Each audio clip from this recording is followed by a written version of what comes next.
Hello again, and welcome to part 2 of What If I Was in the Dragon Ball universe.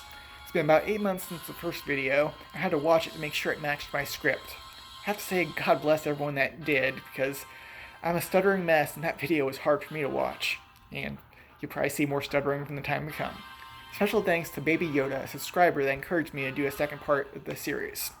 A quick retcon, I made the first wish on the Eternal Dragon to be a magic touch that created food. I'm just going to substitute that for a food beam, just like the clothes beam that Kami, Piccolo, and King Kaya use in canon. Just a quick copy and paste there.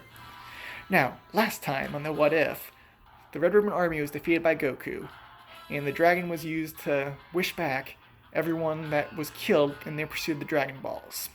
After which, Goku goes on his world tour in order to train and become stronger, even though, based on what we know, Master Roshi was still stronger than Goku at this time. He just didn't apply himself. Rayzen is not going to go with Krillin and Yamcha back to the Kami house. He's going to go back to Mount Pavu. Why, you might ask? To find Goku's Saiyan pod. Due to how small the pod is and how big the mountain range is, I'm going to say it's going to take him a full month to locate the alien craft. And he's going to take it back to West City, specifically Dr. Brief, the Capsule Corp, for some reverse engineering. While spitballing with the good doctor, Rayzen's going to suggest other things besides space travel, including healing pods, gravity chambers, scouters, and some type of superfood. I haven't decided which of these advancements I'm going to throw into the early Dragon Ball series, so if you have a preference, bring it up in the comments down below.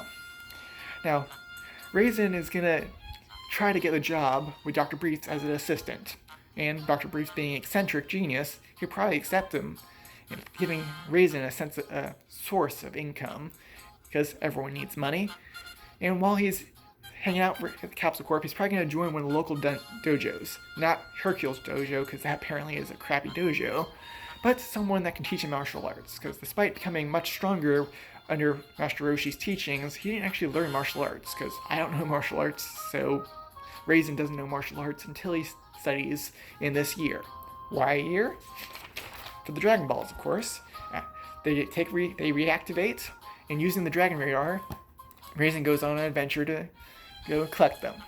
Between flying cars and planes, it shouldn't take him too long, and during this time frame, no one else is looking for them.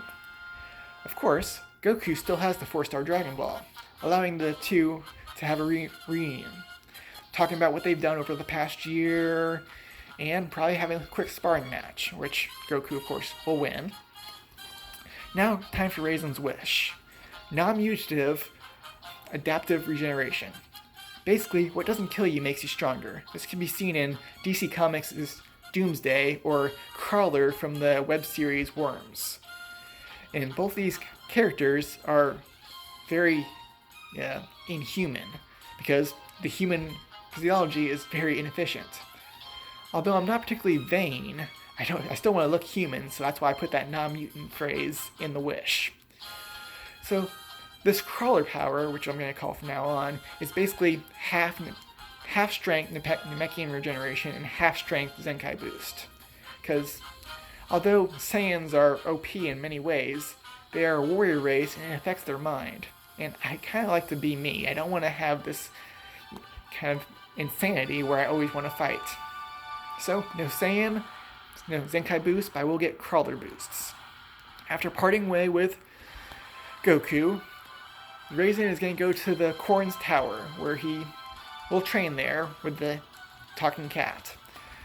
At this point, he's nowhere as strong as Goku was last time, so it's going to take him longer than 3 days to get the full benefits. Afterwards, he'll probably go visit Roshi, Krillin, and Yamcha at Kami House for an amount of time before returning to West City to return his life and his job at Capsule Corp. All until the 22nd World Martial Arts Tournament. I'm going to have a lowball Rayzen as a power level of 100 at this point, making him probably the weakest member, aside from Chaozu, of the combatants. Now, because of the showing of the Turtle School in the last tournament, the Crane School is going to make their appearance.